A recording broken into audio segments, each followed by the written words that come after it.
fucking first cut. Golly. Welcome to the First Cut Podcast. I'm Rick Gehman, and this is your recap episode for this week's Sentry. Joining me to break it all down, Patrick McDonald is here. Patrick, good evening to you. A little after dark action to start the year. Ooh, it could get a little spicy. We're talking a little Jason Day style, hopefully later in the show. I've got some takes on that. Really overshadowed Jordan Spieth's performance this week, but great tournament to kick off the year. Spieth's style performance or just his actual performance? Oh, the blade collar, rope hat. I mean, no one talked about it. I thought there was something there. Jason Day providing a lot of cover for a lot of guys this week. Mark Immelman is here. Mark, good to see you. It's good to be seen. Yeah, I was under the weather for a few days, but had a nice vacation. So good to be back with you boys. Nice to get a little mixed up in the fray here. We appreciate you giving us a $500,000 head start. Well, I figured I'd try and be like Patrick for a week or two and see what it's like at the bottom of the leaderboard and then make my way from there, you know? All right, we'll just clip that, Josh, and we'll hold on to that for a couple of months, and we'll just see how that comment ages. Might age well. I don't know. Could age very, very poorly. Kyle Porter is here. KP, hello. It's probably going to age like the wine that I owe. I'm going to owe Mark here in a few years. It's going to be aged, Kyle. It's going to be aged. If JT doesn't play the PGA Tour. I'm confused, Patrick. Did you like Spieth's fit or dislike it? Well, the bar is just so low with Jordan Spieth that they did a flashback to 2015 or whatever. It's so bad. And it was like, this guy's like wearing the exact same thing, pretty much. I was not a fan of it. I'm pro Jason Day somewhat and anti-Spieth on the style front. I thought the Spieth rope hat was good. I liked it. I was in on it. Well, while we're on the Jason, Patrick, was it the style or the size of the clothing, the amount of fabric that put you off? No, I like Jason Day, All right. the style, because he's willing to do something different. I'm all about that. That's okay. I think day 2 outfit with all the random little swirly icons on the pants, I'm out on that. And I'm kind of out on Malbon in general, but his ability, unless they want to sponsor us. I was going to say, there goes our sponsorship. His willingness to try something different, I get round of applause from me. You said Jordan Spieth was wearing, did you say a blade collar? That is the type of collar. There you go. Okay. That's not a blade collar, is it? I think it's just I think his collar's just gone the way of the swing, which is all over the place. So you're telling me it was tucked in all day and no one said anything to him? Because a blade collar is like a fake collar, right? It's not like a mock turtleneck, but it's like I don't even know how to describe it. There's like a cutout of where the collar is, but it doesn't actually fold. Yeah, the blade's kind of like a Henley t-shirt. No, that's a blade over there. I looked hard. No. Thank you, Mark. Thank you, Mark. Is that a blade, Rick? I'm zooming in. Last year I know, because Adidas had a similar shirt with like a 2-button placket we had to wear and a longer sort of not a mock, but pretty close kind of thing. There's no way that's a blade collar. I don't think it is, because I'm going to show you what a blade collar is. I'm going to show you Rory McIlroy in a blade. And Josh, I'm gonna share my screen here if you can pull this up. When did Rory wear a blade? Yeah, exactly. If I can do this fast enough. I'm waiting with bated breath. I feel bad for Chris Kirk right now. And we'll get to him. Try that, Josh. It's half loaded. There you go. Okay. That's a blade collar. Oh, that's horrible. Thing. You just had all the buttons done up. No. Go back to the Spieth. His collar is tucked in. It's just the buttons aren't done up. That's a blade. It might be. I don't know, because there's look at the so you're saying, so if he were to button the top collar, you wouldn't see the black part, because that would be against his neck. No, I think the blade is like the accent. It's like my, what do you call this? The lapel on the sweater I'm wearing. Go back to Rory, Josh. I don't see it. It's done. I'm with you. That is bad for Rory. Are you with me, KP? Is this an even 2-2? Well, I'm taking a closer look now. I've got some other photographic evidence. I'm only Zoomed in. what we have on the show. I don't have all the camera angles available. No, I think it. Can you share my screen, producer Josh? Now I'm really feeling sorry for Kirk. The podcast listeners are gonna love this. Oh, they are. People love fashion talk. I think it is a type of blade. I'm gonna need to see what you're looking at. Okay, let me figure out. Mark had to share his screen during the show. You'd have no chance, Rick. I'm just gonna text this picture to producer Josh, and he can Oh my share. God, it's gonna take like 5 minutes. All right. No, don't worry about it. I'm gonna consult with some folks that were on site that might have had better eyes on it as well. Okay. All right. Well, Josh, whenever that comes in, just put it up. We'll circle back. Just throw it up. We'll talk about it. 2 big announcements before we jump into the recap and the week that was out on Maui. Number 1, that Golf on YouTube, Golf on CBS YouTube channel that you could be watching us on right now has reached 100,000 subscribers. Thank you very much. Please, let's go for the next 100,000. And if you would like to vote us for the best golf podcast of the year, the link is in the description. It takes about, 10 seconds to do. They don't ask you for anything intrusive. They don't ask you for your credit card information or your social security number or your mother's maiden name. Nothing like that. Very, very simple stuff. Go cast your vote, and we would greatly appreciate it. The Sentry is in the books, and it was Chris Kirk, who goes 67, 65, 66, 65, 8 under on Sunday to capture his first victory since last year's Honda Classic. It was bogey free. Mark, for the first 12 or 13 holes, I thought it was pretty darn flawless. I'm not sure I saw many flaws after that, but it was a very well-organized, well-managed round where he had a ton of looks and took advantage of a lot of them. It just looks so comfortable. I mean, can we just for a minute, in the era of the hard fade in the world's professional game, 8 out of 10 guys hit hard cuts? The high draw is the prettiest thing in the world, and this guy had that on absolute tape. Every single ball with driver through wedge, just the babiest of little balls that fall off the top of the flight. It was so pretty, and when it gets a little breezy, now it wasn't breezy like it could be, but when you uphill, uneven lies, there's pressure up, it's easy for swing rhythm to get off. But he didn't miss a beat. The guy was metronomic. So for me, it was the golf swing junkie in me just had a ball watching Chris Kirk play, and it was almost virtuoso to kick the season off, in my opinion. 1 bogey all week, KP. He was led by his approach play, 12th in strokes gained approach. He was first around the green, and he tacked on another 3.5 strokes with the putter. Chris Kirk took some time off and played left-handed. Yeah, I might try left-handed if you get to come back and start playing golf like this. Well, I think we have some evidence that you would not try left-handed. I was hoping you forgot. Oh, no. Okay, here we go. Oh, no. This is a text from Let's go. I don't have the date. I don't have the date in front of me, but this is a text from Rick that somebody that wasn't me laughed at. So I had no part in this. And it says, "I'm impressed and appalled." This is about Chris Kirk. Somebody dropped a video of Chris Kirk playing left-handed in our group chat. Yeah. Rick says, "I'm impressed and appalled. 82 lefties, incredible. Swing looks good. Also, he plays for millions of dollars in glory, but spends a month practicing something fairly useless. Question mark, exclamation points. Speaking of things that didn't age well, golly, Rick. Learn the driver, Chris. Learn the driver." In my defense, Oh, let's hear it. the driver was the worst part of his game this week. That's not a good. The jury tosses it out.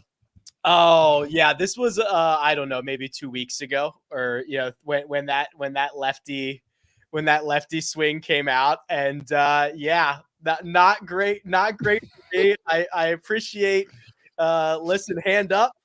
that's the new practice strategy. I was hoping that you were not going to remember that I said that. Well, I did. I thought about it all afternoon, but Kirk was, he was really good. He had a great quote afterwards where he said, even though I was nervous, I tried to think like, hey, I'm not going to let my nervousness affect the fact that I can hit a great shot here. And how many times do we see? I mean, 17 obviously was the kind of denouement, like the apex of what he did throughout the week. That shot was a joke. I mean, it's such a tough.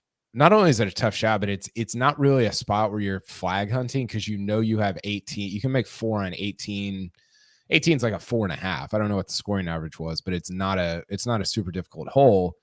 And so just to hit that shot into 17 was it was awesome. And his tempo, Rick, was the thing that stood out to me. Mark alluded to this, but like his tempo was so good, and it almost seemed to slow down when the pressure was on, which I was really impressed by. So just it was a really cool win by him. I think one of the things I wrote afterwards is just nobody would have expected something like this. Obviously, he's had a great career, but nobody would have expected when he came back in what was it, 2020 or 2021, and he's playing Korn Ferry Tour events. He played a couple of those, and then even 2 weeks ago when he's playing left-handed golf or whatever, you just don't expect him to go out and win in a big boy event like this, and he went and did it. I thought it was awesome. I was really impressed by him and by the entire performance. Yeah, Patrick, it's it's difficult to find the line between kind of staying in the moment and staying engaged without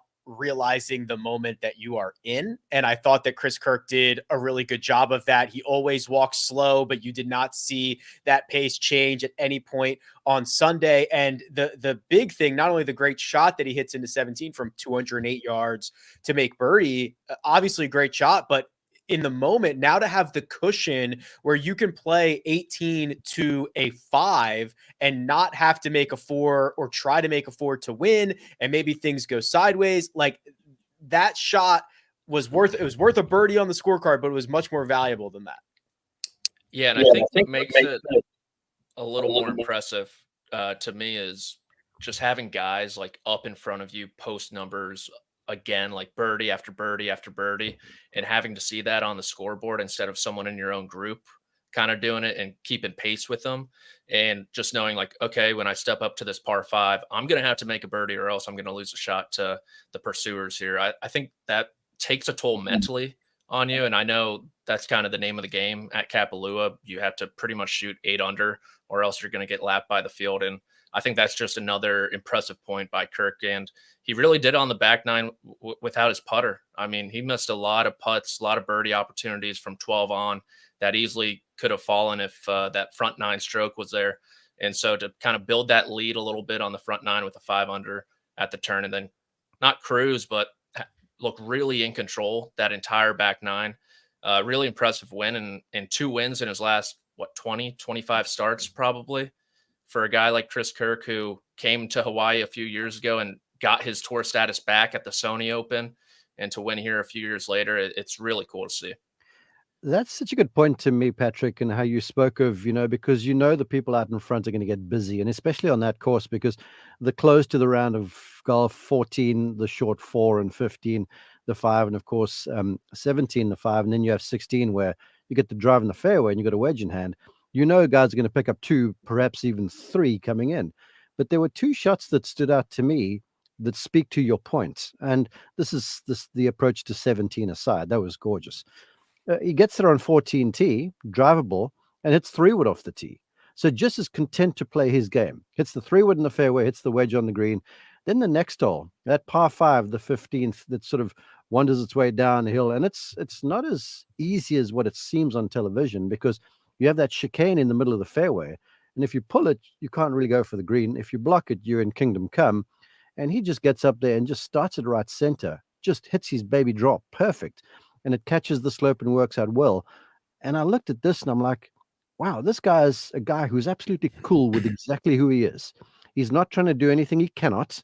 And he understands that if I hit the ball like I can and I hit it solidly, I'm going to be okay. And to me, that was a mental battle one too. But you heard Kiz speak about it. I mean, Chris Kirk has been a winner since he was a junior, and he might not blow the brains out of a golf course, but he plots his way around there. And when he gets everything working, he is a pretty sound campaigner. And Career earnings, guess, Rick? He's been around a long time. Yeah.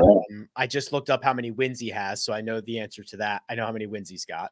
Are you including this week or not? Including this week.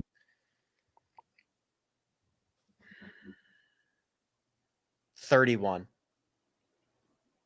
Really good guess. 29.6. Ooh. Okay.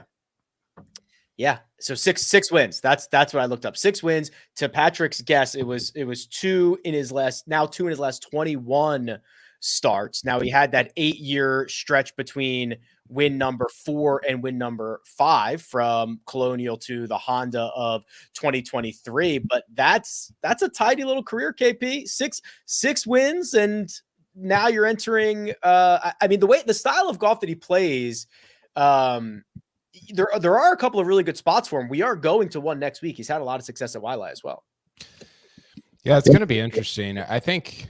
I mean, just winning a signature event. I was thinking about this during the round. That's a big deal. You know, there's we talk about majors, and obviously those are a much bigger deal. But to win one of the 8 Siggies, is that what you call them, Patrick?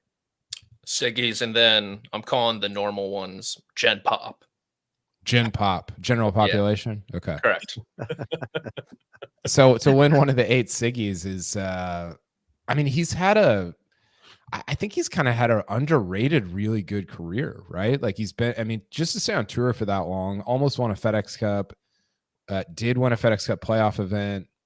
Where else? He won Colonial. He's won some real, like, legitimate golf courses, and to add Kapalua to that, it's I think it's a career that he can look back on. Even well, you throw in the personal stuff, and obviously you're proud of that, but even if you're just talking about the golf stuff, I think it's a career to be proud of. Let's play this game.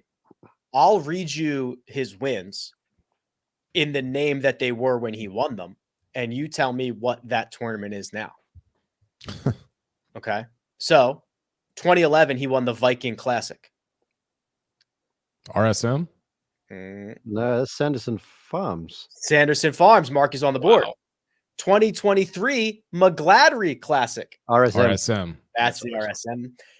2014 the Deutsche Bank Championship. That's on RIP. TPC. It doesn't exist, does it? Boston. TPC Boston, yeah. Playoff event 1 ish, kind of. Was the Northern Trust. Dell Technologies Championship would be its most recent name. And then who can say? And then that's dead too. And then the Crown Plaza Invitational at Colonial is now what's his name? Chucky the Dean and DeLuca. I remember it was the Dean and DeLuca for one stage. It's Charles Schwab.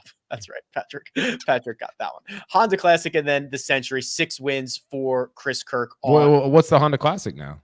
Oh, Honda's had 2 different names since he's won it. It's the Classic at the Palm Beaches. I know that because it's on my live schedule. Nope, it is not.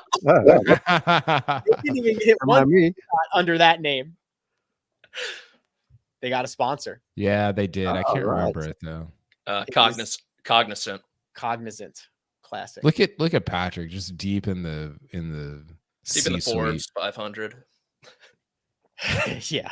All right. Congratulations, Chris Kirk. You are on the board. 6 wins on the PGA Tour. 29 under par. 29 under par. 28 under for Sahith Theegala, a 63 on Sunday. 10 under par. He had 2 separate stretches, Mark, in which he made 4 straight birdies, 2 through 5, 13 through 16. He could not tack on another birdie at 18, though I think if he did, Chris Kirk would have played his 18th hole, the final hole of the day, a little bit differently. So maybe it still ends up with Chris Kirk winning just at 30 under par, but Sahith officially finishes 1 shot back. You know, he's so refreshing to watch play golf. And whenever I get to call him, I get quite excited because he's sort of broken the mold. and he is so true to who he is. And I watched him play this evening, and he hits these shots, and he's creative, and he's got all manner of trajectories and stuff. And just the way he goes about it, it honestly, it looks to me like he's really having fun playing the game. And that to me is incredible when you're playing for $3 million and such, where he's honestly playing purely for the love of the game as far as it appears. And I have no doubt that if this guy stays injury free, which I think is a bonus given how he swings it, because the way he moves his body, he doesn't put a whole lot of torque on different joints and stuff in his lower back and his knees and hips. So I feel like the longevity is there. It looks like his short game and the putting is improving almost every week he's out there. So with the way he plays, it honestly, it looks to me like there's so much more in his future. And I think we're just scratching the surface with Sahith. Well, the conversation, a couple of years ago when Sahith really started to pop onto the scene, KP, is just kind of how raw and how talented he is, and we're starting to see the maturity, the consistency. It's no longer T9 missed cut, T11 missed cut. Those results are getting a lot tighter. Obviously, getting close to victory here, winning at the Fortinet. This is something that's becoming more and more of a trend. Yeah, he's electric, man. He's awesome. I think I called him the new Spieth on Thursday night.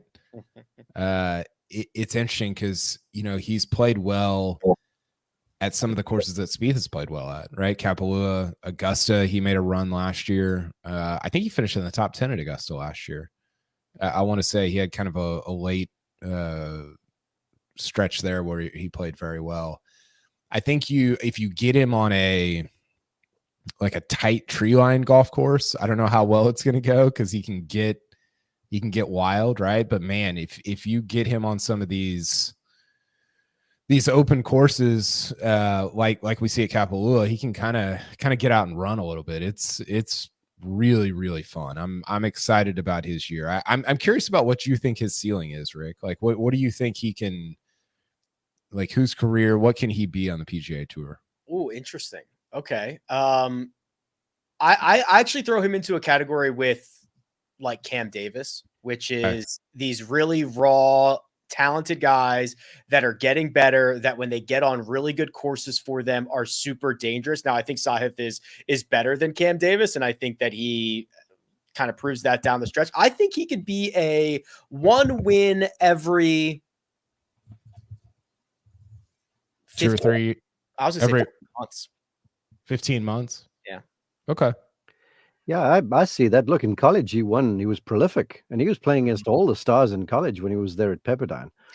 You referenced Augusta National, Kyle, and I remember might have been the Tuesday. We went there in the clubhouse and had some lunch, and he was sitting there and just had the biggest smile on his face. Now, this is a Masters first timer, and when you get to Augusta National, you're awed by the place, and then you go and practice, and then you're like, holy cow, this is legit, and it's difficult, and it sort of keeps you on the knife edge the whole time. But he was sitting there at lunch and kind of eased his chair over to us and was just chit-chatting. And I'm like, are you having a good time? And he goes, man, I'm having a ball. Isn't this place great? And I was looking at him going, you are incredible, because most folks come here and they go, yeah, it's awesome and all the rest of it. But you can see the nerves and the anxiousness. Not him. He was all smiles, and he's like, I'm going to go out there and just let it fly. And he did. And as you point out, played pretty well there. Yeah. He's a very down to earth dude. I'm excited. I do think I think Rick, there's going to be courses where he just naturally struggles on, right? I don't know that he's the type. I don't think he's at the type of talent level where like I don't know, you go like a Cantlay or a Rory or a Rahm where you go to any course and it doesn't really matter what the course is. I don't think he's that, but man, I think he can be really dangerous at a lot of courses at a high level on the PGA Tour. I agree that for now, and I say for now because I don't. So let me go in this order. I think there are courses that he will struggle on, and there are courses that will be better for him for now. Because Patrick, I don't think he's sniffed his ceiling. I think we are very far away from him finding a ceiling. No, he's only 26. He was one of those guys who left Pepperdine before they won that national championship. Kind of right there in the middle of COVID. He got his PGA Tour career started a little after that. And so I'm kind of with Kyle where it's hard not to see a lot of Jordan Spieth in him. He's like a diet. It's like a diet version, maybe. I know non-alcoholic beers are really in now. Maybe a non-alcoholic version of Jordan Spieth. And you couple like the electricity of him with his crew, which is just massive. You hear it on every green. Theegala. It's hard not to just like gravitate towards him and root for him. And then he also has one of like, I think the all-time kind of bailout reactions where he just sags, kind of like slams the club down a little bit like he did on 18. I think that's the shot that when he goes to bed tonight, he'll want back. I know the chip wasn't great, but the second one, he kind of bailed out a little too much, I think.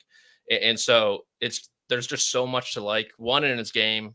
Two, his personality, very down to earth, great family, based off Netflix and the interviews with his dad. I mean, when he won at the Fortinet Championship, his dad was like front and center in the camera, just going absolutely bonkers. I don't know how you can root against that. And then obviously his winning pedigree from the amateur level, I think that'll eventually translate more into the professional level at major championships and big time events. He's the type of guy that if he did maybe, and I don't, I'm an idiot podcaster, so don't listen to me, but I wonder what he would be like with a little speed training, because he's already going to be wild, right? Like if he tried to, get a little bit longer off the tee and really get out there with some of the big boys off the tee, I think that would be pretty interesting, because that's an area where he just lags a little bit, and you probably comes into play more like an RBC Heritage than it does at a Kapalua, but that part of his game is going to be interesting to me. Kyle, I just want to build on that. I don't know what the numbers say on Sahith when you talk about length off the tee, but I'll tell you this. Again, I don't know numbers, but I've called him a few times. He is long. I mean, the guy's not short whatsoever. Where it could be kind of deceptive is he's not afraid to go to like what I would call a sting driver off the tee, where he tees the thing way down, grips down the driver, and it's this head-high fade shot just to find the fairway. And with that being said, he is deceptively accurate off the tee too. Now it looks kind of all over the show because of the balance and how animated the action is. But granted, look, when I see him on the weekends, he's playing well at events, but he's been accurate and he hits a lot of shape to balls, but he plays the shape of holes, which to me is so creative and crafty. And he almost finds a way to be accurate just with the way he approaches it. Statistically, 59th in driving distance last year. 300. He's not short. Yeah. Yards, 172nd in accuracy, 52% of his fairness. But I think that's a good point, is when you see him on the weekend, he is probably driving it better because he's probably playing better. And I think that when he does drive it better, like that's the one thing that kind of keeps him from probably contending more frequently. So it's not like he's incapable of doing it, just doesn't do it as much as he should. Okay. We are going to put a pin in that conversation. We got to go through a lot of different guys. We got to recap our best bets. We've got to recap the one and done. But first, we're going to take a quick break and hear a word from our partners. Well, you need your sports news anywhere? We've got breaking news to bring you. Then get your sports anytime you want them. Big trade news overnight to discuss. Because we know you need sports all the time. A lot of movement in the rankings this week. A legend adds to their legacy. We're bringing you that breaking news right here on HQ. CBS Sports HQ, anywhere, anytime, all the time. And we're back. We're going to go rapid fire. One guy for each of you until I say we're done, because there's a lot to talk about. Jordan Spieth, that goes to you, KP. A solo third, 8 under 65. He goes out in 32, makes birdies on 10 and 11. 14 and 15, hits a wayward drive at 16 into the fairway bunker. That plugs underneath the lip. He has to just extract it sideways. He makes bogey there, and that really derailed his momentum, but another good week around Kapalua for Jordan Spieth. Yeah, a couple things, but first, to close the loop on the blade collar, got word from the property. It is a blade collar. Wow. Here's a different angle. There's a second shooter. Well done, Patrick.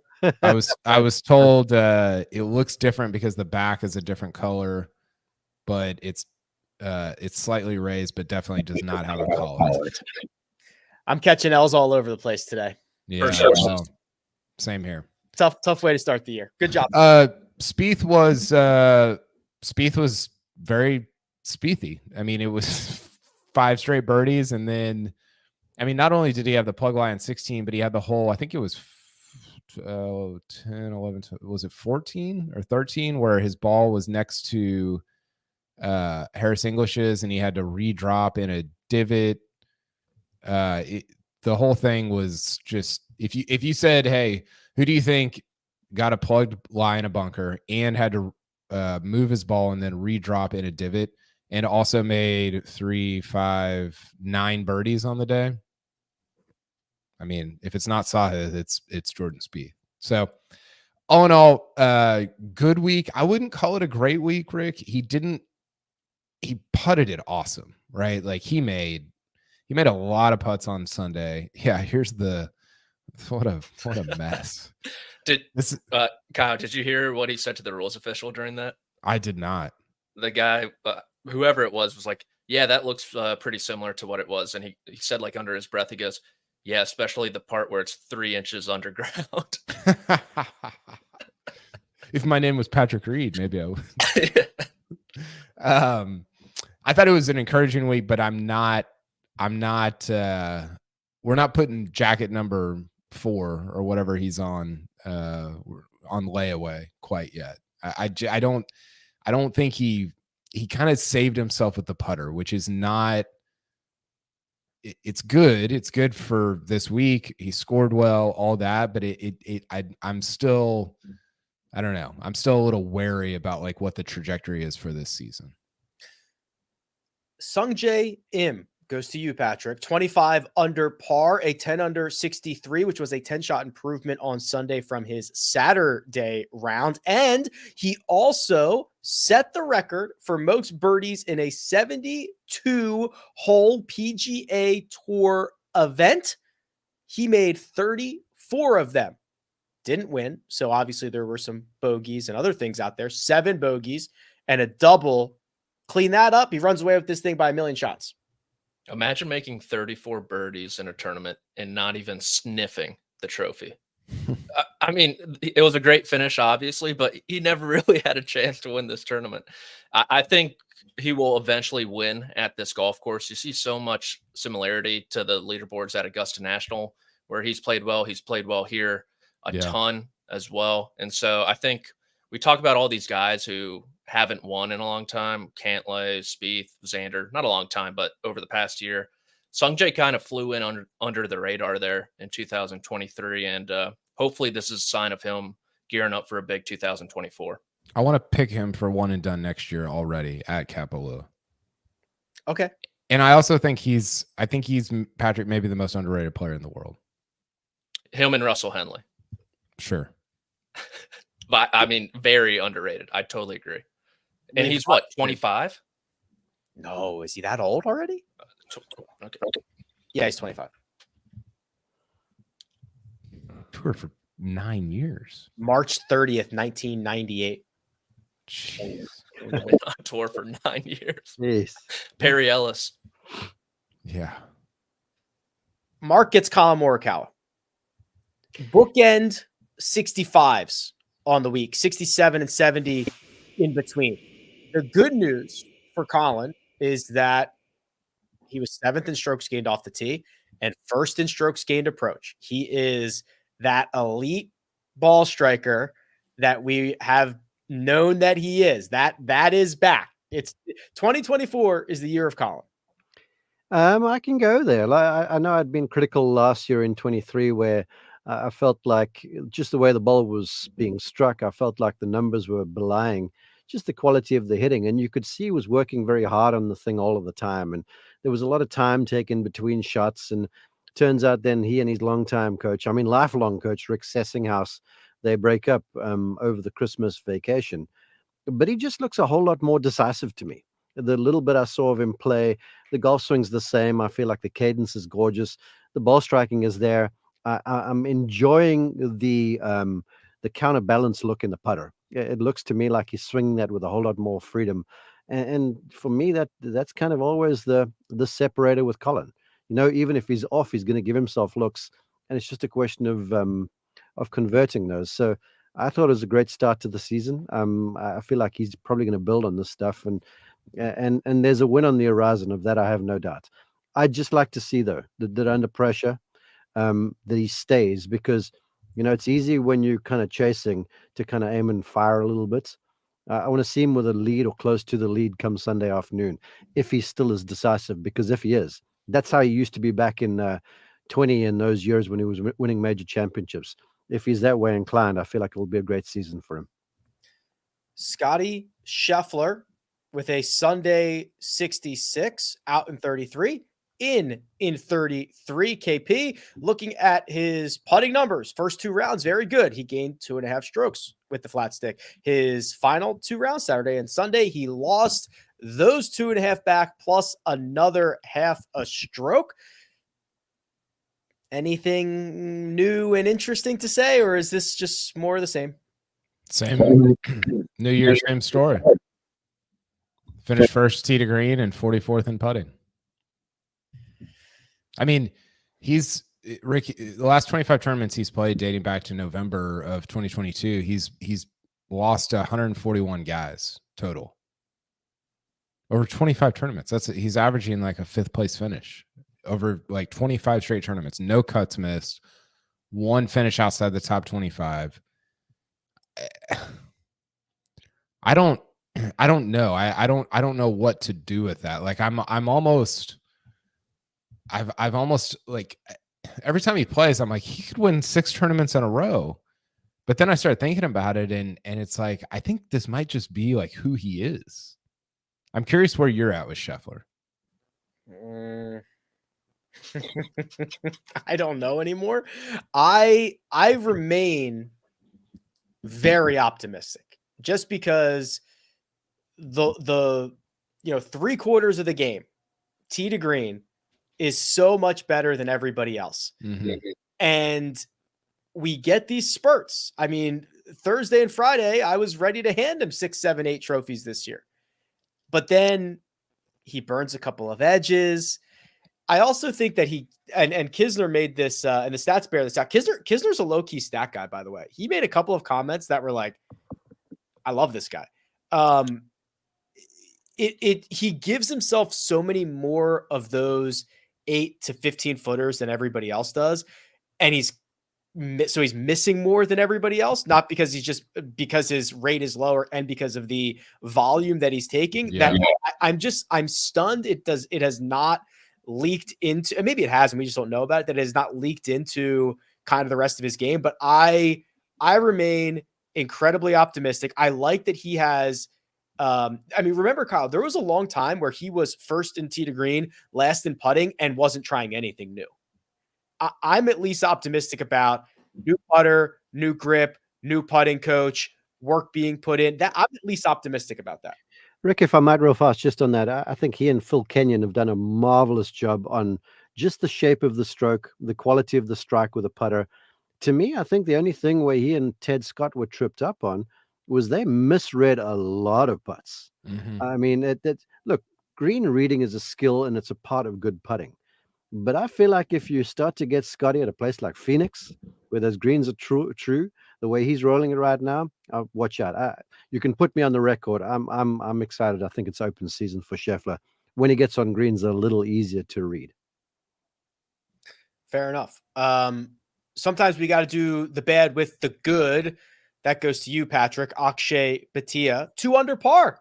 I would take that. 2 under par. Unfortunately, that was 4 shots worse than the field average. It was a 71, and it was not good from the start. He made double on 1. He eventually got those back with birdies on 5 and 6. He made another bogey on 8, and quickly he goes from the top of the leaderboard to outside the top 20. He claws his way back. He finishes T14, kind of what Greg and I talked about on Saturday night. The massive gains with the putter over the course of the first 3 days. You wonder how that starts to go when pressure's at its highest. It didn't go well for Akshay. The rest of his game wasn't very sharp either. When you said bad news, I thought you were going to give me Wet Sox Shoffley, but I'll take Bhatia. I mean, it's just a nightmare start where you lose your golf ball on your first tee shot. You walk all the way down. the fairway and you have to walk back. The walk of shame is probably the worst thing in professional golf, especially on the very first hole. I don't think I've ever seen that happen, at least not since maybe 2020 US Open at Winged Foot. I know a few guys lost their golf balls in the rough there. And so to get punched in the mouth right there on the first hole, and then being in that final group in a signature event like that, it's really tough to overcome. And I think we could all agree the sky's the limit with this kid. Still only, like 21. So much runway in front of him in his game. And I think it's just a learning experience that most, if not all, professional golfers have to go through. And I think to get it out of the way when you're still 21 is going to be huge for his future. Mark, we'll wrap this up with your golfer, but your golfer is not a golfer at all. Your golfer is the golf course, plantation course at Kapalua. And I will preface all of this by saying, I understand that par is a social construct, but if you would have played Kapalua to the field average this week, you would have shot 18.5 under par. That score alone would have won 28 different PGA Tour events this year. 18 under par is pretty deep under par, is it not? Yeah, golly. I mean, well, first off, and I commend Kurt Byram for saying it, because the superintendent and his staff, a lot of them live down the way in Lahaina, and they lost everything. But these folks put their best foot forward, and they presented a golf course that was in immaculate shape. Now, I can't remember when I was there last. It was for Justin Thomas when he won the 2 events there in a row. And I always remember the golf course being sort of grainy. The fairways were sort of chopped up in landing areas, and the greens were inconsistent. But I watched a lot of the footage, and the greens looked immaculate. The only thing is, and it's the case for any golf course where you got a seaside environment. If the wind doesn't blow, the players are going to shred the place. It's just how it is. And I've seen the place be burnt to the tune of 24, 5, 6 under par before. And I believe the year JT won was maybe 15, 16, 17-ish. So I think it's a function of the wind really not blowing, and just that the course was in such great shape, because every putt I saw a low level on, they weren't bouncing. And I remember when I was there with ours on those greens, you'd see balls wiggling around the show all over the time. So I think it was a great job by all involved. And yeah, you had to shoot crazy low, but when you get there with good conditions and know when you know you're good, so it's part of the job. Before we end this segment, I just saw a good stat on Twitter. This is from Underdog's golf account. Chris Kirk, 331 PGA Tour starts, 6 wins. Ricky Fowler, 323 career starts, 6 wins. I think that show Chris Kirk, pretty underrated career he's got going right now. Well, that begs the question. If I said you right away, Kirk, Fowler, head to head, where do you go? I would take Fowler like 99 out of 100 times. In terms of like who's had a better career or who's a better player or what? No, if you just had to line them up and say, okay, you're picking them in 5 events this year, who are you going to pick? And you got to choose between the 2 of them for who beats the head-to-head versus the other one. You're taking. I'd probably pick Ricky, but yeah, that's kind of like, okay, Mark, who would you pick between, I don't know, Ricky Fowler and Lee Hodges, for example? I'd go with Ricky there, but I tell you what, Kirk is a match for. I think Kirk is a match for Ricky. Ricky is impressive. He drives the ball a long ways for a slightly built guy, and he's a wonderful putter. But Chris Kirk just has that X thing, the between the ears, and when he gets into contention, he polishes stuff off. He does it well when he's in contention. I think the underrated part of Ricky's career, Rick, is just the major performances. Kirk hasn't had that, right? He's got like 1 top 10, I think, 2 top 10s at majors. Southern Hills. Yeah. 2022 PGA. Mm-hmm. I think that's it. Maybe 1 other top 10, but Ricky's got just so many. He's got, 15 top 10s or whatever the number is. So I think that's a big thing. Chris Kirk, 1 top 10 in 24 major championship starts, 1 in 24. Ricky Fowler, 13 in 49. So even if we match those up, Chris Kirk would have like 2 out of 40 something. Ricky would have 13 out of 40. That's a big difference. Massive difference. Yes, agreed. Okay, we are going to recap the best bets, which we'll talk about Wet Sox, Xander Schauffele and his pal Patrick.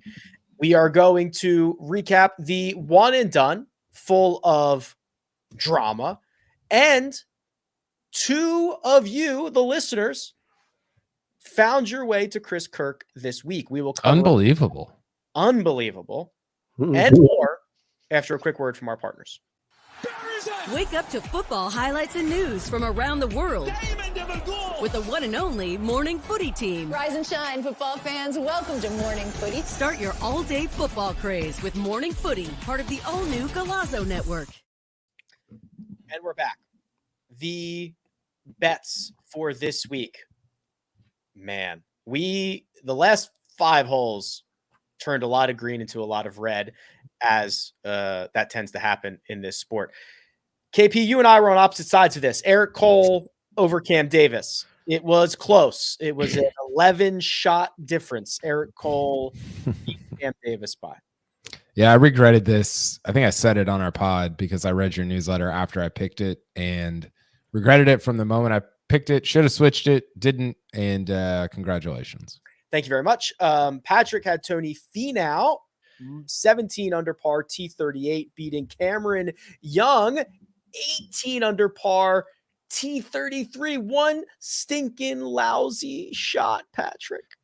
Yeah, and I think if you look at the stat book there at the end of the week, I don't know how many double bogeys were made on the par 5 18th, but I can tell you Tony Finau had one today, his last hole of the tournament, to lose this bet. Oh, that's like a triple. So, That's tough. Just to recap, Tony Finau loses by 1 shot to Cameron Young. Tony Finau on the 72nd hole of his week makes double bogey on the par 5 18th that is playing more than a half a shot under par. That's McDonald. That's a bad beat. Bad beat. I don't think he lost the ball. Well, Makes it even worse. he did take a drop somewhere though. That's a KP special, a double without losing a ball. It says he hit into the native area. He did take a drop.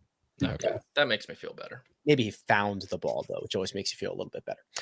Okay. Finishing positions. Patrick Cantlay, KP, who was inside the top 10 for he hung around. He was like basically T12 the entire week. He finished T12, 66, 68, 68, 67.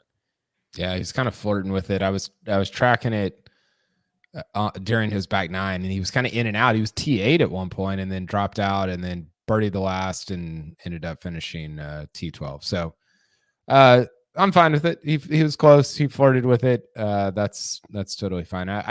He started really well. I thought he was going to have a better week, but just kind of stalled out over the last couple of rounds. If it makes you feel any better, Patrick, what Tony Finau did on 18 lost you a wager. What Xander Schauffele did on 18 cashed you a top 10 thanks to the eagle that he made, a very meaningless eagle after making 8 pars in a row on the back 9. He makes you an eagle to finish T10. And the way that we grade these, that gets you the full share because we are not a sportsbook. It's always a bold strategy to try to par to death the back 9 at Kapalua. And I do applaud Xander for trying to employ that today. I could go on a long rant about Wet Sox right now, but I won't, just because he did make that eagle 3 on 18 for me. And because of that, I'm very appreciative. That's such a Xander finish though. Just par, and then an eagle. He drives me nuts. I thought his chances were over once on number 6, where Kirk putted first from about 8.5 feet, made it, and then Xander missed his. Then he finds the divot on number 7, doesn't hit a nice approach shot there, and you kind of just felt the wind taken out of his sails. And then from there, Kirk kept on going, and it kind of just felt like it was it for him. I said to myself today, I'm just glad I'm done with him. Like I just used him in the one and done, and now I don't even have to worry about when and I'm just like happy to be done with him. Mark, I'd like your opinion on this one. I had Brendan Todd to finish inside the top 20. This was such a lock that Josh actually marked it green as a winner in the outline.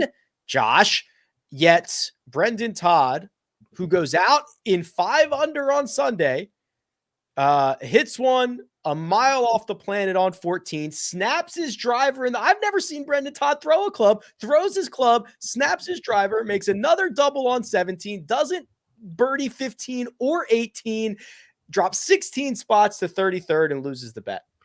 Yeah, 2 things there. Look, if there was one guy I was going to bet on not to miss one of those wide fairways, it would be Brendan Todd. But all that being said, I would have been keen to see your metrics. I didn't read your newsletter this week, but because ordinarily the Sentry is the kind of place that likes a really long driver, and the fairways are so wide. Everyone's, you've really got to hit it wildly to get it into that native grass and stuff. So top 20, you would think that was a given. I would have jumped all over that too, but it was a surprising back nine, especially that the errors were made off the tee, because that's ordinarily his calling card. I was also not expecting the club throw. He's not a club throw kind of guy, is he? Not at all. Mm-mm. And the first time you throw it, of course, it snaps, which is just which makes you wonder. I mean, I didn't see, was it a Tyrrell Hatton kind of a throw, or was it like a gentle toss? Because it may have been slightly or somewhat fractured if it was breaking on landing. No, he hit something with it. So he didn't chunk it. He just kind of like flipped it, and it hit a microphone or a sign or something. Something by the tee box there. So he's getting fined on top of it to add insult to injury. He's getting For fined. sure. The best bets, pretty darn good. KP, Collin Morikawa, top 10, no problem there. Well, it was a little dicey. He was flirting with it. Him and Cantlay were kind of right there all day, and he pulled it out at the end. So I was feeling great after round 1. So was I. Patrick, staying positive and staying in the green. This is like 4 or 5 in a row for you since you've turned to a positive kind of guy. Xander Schauffele and Patrick Cantlay parlayed to finish inside the top 20 for both of them. It was even money, and it's green. I'm going to be hitting this bet every time these two tee it up. Top 20. Don't let me bet them to win. Rick, I know you're out there on the West Coast. I'll buy you your ticket here to the East Coast if I bet either of them to win. And I give you full authority to kick me in the nuts if I do. We're going to stick to the top 20 in the parlays because we're humming. I accept. You have yourself a deal. So my best bet was Matt Fitzpatrick, top GB&I, Great Britain and Ireland, plus 260 with Hatton, Fleetwood, Rose, Wallace, and Power. Now, we got to talk this through because Fitzpatrick and Terrell both finished at 22 under. So I would like Josh to apply the dead heat rules on this and divide it by 2 and give me plus 130, which is the way that would get graded. Is everybody okay with that? Totally. Sure. Cool. Okay. So that makes well, you'd lose my business in the book like that, Patrick. Okay. That's 2.5 wins. 2.5 wins for the best bets. Now, we go to the one and done, which for the first time ever, we have opened this up to the fans. There were 717 people who put a pick in our one and done. Now, Josh, I have a question because you know this is going to come up next week. If people want to get in, can they still get in? They'll obviously be behind, but if someone wanted to start at the Sony, okay, Josh is telling me yes. So, Mark, if you'd like to get started at any well, I'm just going to start my week next week, so we'll go from there and see how it works out. Great. Are we all clear that you have to submit your pick into the website now? Yeah, I got you. Yeah, I mean, feeble excuse, but I had family in town from South Africa, and I was headless at the time. All on me. All right. No worries. Well, 717 people are in. You can still get in if you want. We'll have the link in the description. Let's recap our situation to begin with. It was pretty similar across the board because myself, Greg, and producer Josh had Xander Schauffele. Patrick had Patrick Cantlay, and Kyle had Collin Morikawa. So look at Kyle. Take a screenshot. His name is at the top of the leaderboard. Congratulations, Kyle. It might be the only week. I'm like Charlie Hoffman. Thursday leader. No, it was great. It was, I think it's a little deceptive because it happens so fast. It's the first tournament of the year, but it's such a massive purse. I mean, what's a more important? I guess the Players is a more important one than this. That's the only one. The rest are tied, right? The other signature events are 20, or unless like the PGA Championship comes out and says we're going to do 22, but we won't know that until later. So really, the only one we know right now that's bigger is the Players Championship. So that's why I think it like I'm really impressed or just kind of annoyed that people would like. How do you take Chris Kirk for the biggest purse or the second biggest purse of the year? No offense to Chris Kirk. Well, and also no offense to those two people that took him. One username, OK Boomer. Is that insulting, Mark? Are you insulted by that? I don't know. Yes, so. My kids tell me I'm a boomer. I think more for Kyle, who's in Poke. Okie yeah. I agree. Me and Mark are both offended. Front war. Well, the other guy who picked Chris Kirk offends me too, because that name is you're obviously not a golfer, and I'm taking that personally. I think we've been offended everywhere here today. Yeah, for sure. But I think it's. I mean, I guess obviously it's a good strategy to be kind of lone wolf or pick somebody that doesn't have a lot of ownership. I shouldn't be talking one and done strategy in front of Rick. You know a lot more about it than I do, but it to me, I wonder if people who are picking non-stars and superstars were aware of just like what the purse was for this week. Well, we'll see. We'll see if OK Boomer goes wire to wire and wins the one and done. We'll tip our cap to that. There were 5 Sahith selections. They got 2.16 million, a handful of Jordan Spieths, 1.36, and then some Collin Morikawas at $678,000. So Sony Open next week, first full field event of the year. We always get the newcomers, the guys coming up from the Corn Ferry. I believe we're going to see Alejandro Tosti. We're going to see ADDC. We're going to see Zalatoris. Coles. Zalatoris is back. McNeely's back. There's like 7 guys making a start on major medicals. There is a lot happening for next week. We will obviously be back Monday, Tuesday, Thursday, Friday, Saturday, Sunday. Any final thoughts before we get out of here on this Sunday night? I got one. Ricky Fowler finished at 10 under, 56. At 9 under, number 57 on the leaderboard, Lee Hodges. So Ricky Fowler. I'm not forgetting about that 3M tussle Mark and KP had about the careers of Hodges and Fowler. It's off to a racing start. No, was it Hodges and Fowler? I took Hodges over somebody else. I remember Gordon Sargent. Oh, was it Sargent? Mm-hmm. Yeah. Oh, I thought it was Fowler. He just finished 7th in the Jones Cup down in Seattle. It's probably too easy of a. The course is probably too short. Yeah, so you got to get on some of these big boy major championship courses. Yeah, okay. I don't have any final thoughts, Rick. I mean, other than I don't know. I kind of alluded to this earlier. I don't know what to do with Scheffler right now. I don't know what category to put him in. It's such a unique thing that we don't see very often. When guys get on 18-month heaters like that, they usually win a ton, right? And he's won a decent amount, but I mean, at some point you are what you are, and my faith is waning that he's gonna rip off 5 wins playing at the level that he's playing at.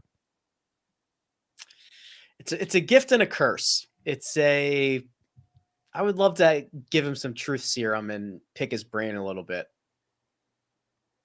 Well, because I think he would say, I heard him and Spieth, I think it was a No Laying Up interview where they were talking about, well, he has all these 10-footers, so his putting stats look bad because nobody else has as many 10-footers. And you're like, okay, I get that for a single round or a single event, but over the course of a season, that stuff evens out, right? Yeah, it doesn't matter if you have 110, let's do 8-footers. If you have 108 footers and you make 50 of them, and those are the only putts that you have, you'll have the same number of strokes gained as the guy who has 10 8-footers who makes half of them. Well, maybe I can bring the coaching standpoint to this. Like let's say I was Phil Kenyon and Scotty said to me, all right, Phil, I was missing putts coming down the stretch. I'd look at him and go, okay, since we've connected, what has happened in terms of your performance on the greens? So I'd love you to help me out there. Is he better right now? Because they've been together for a couple months or so. Yeah. Well, he's only got 2 starts. Yeah, Okay. I think we need some. I think it's a great point. I think we need time though. He gained a little bit at the Hero, right? If I remember correctly off the top of my head, and he was a small negative this week, which is infinitely better than what he was last year. So Sure. if he's a stock, he's trending, correct? Yeah. I agree. That's where I am, and he's the number 1 player in the world. And I also think that there's usually a lag between like the things that you're working on and when that stuff gets into competition. For sure. So I bet you it looks great on the putting green in practice, and then he's just got to get that in there every single time. I think it's a great point that you made, Rick, earlier, that Mark is sort of backing up, where it's like, okay, it would be more concerning if you weren't doing anything. I think it's encouraging that you're working on changing something, and yeah, you might not see the results of that until the Masters or until the PGA or whatever, but that's a good time to see those results, and maybe he does win 5 times and they come in the summer instead of January, February. So yeah, I'm not bailing on it, but it's just the exact same thing. It feels like every week. And Josh just put this in the chat. Well, this is like the worst event for him. Like a birdie where you got to get to 20 under par, and the driver is mostly taken out of the game, and he was still in contention for the vast majority of it, and led the field in from tee to green.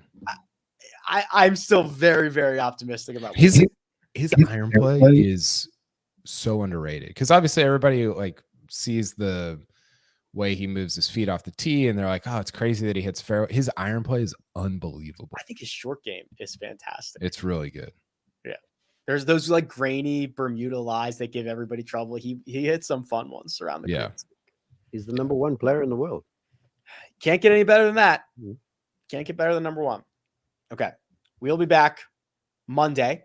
Sony Open DFS preview, Sony Open Mega Preview Pod Tuesday, round by round recaps, probably a similar time because of the Hawaiian time that we will also still be on for next week. Patrick was hula-ing his way out of this podcast. Big thanks to producer Josh, who does all the hard work behind the scenes. Mark Immelman, available at Mark_Immelman. Patrick McDonald at P McDonald CBS. Kyle Porter at Kyle Porter CBS. You can find me at Rick Run Good. This has been The First Cut. We'll catch you next time.